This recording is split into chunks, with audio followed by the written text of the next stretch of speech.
Ito yung imbaka nila ng kimchi na tumatagal ng almost 1 year.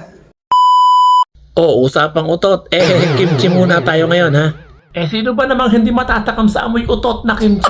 At yung iba pa nga, masuka-suka pa sa amoy nito. Hoy ate, ang pag-iinarte binabase sa itsura. Ang mga K-pop nga, nagbabaon pa ng kimchi sa loob ng Louis Vuitton na bag nila. Pero alam nyo ba na 57 BC pa lamang, ginagawa na ang kimchi dito sa Korea. At ang isa sa mga unang tao na gumagawa niyan 1,000 years ago ay ang mga Buddhism or ang mga Buddhist na kilalang mga vegetarian.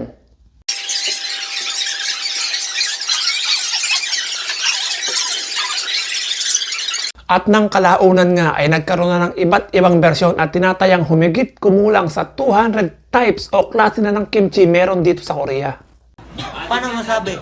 Pero isang kimchi lang yung kinikilala natin, ito yung Nepa Cabbage Kimchi, di ba?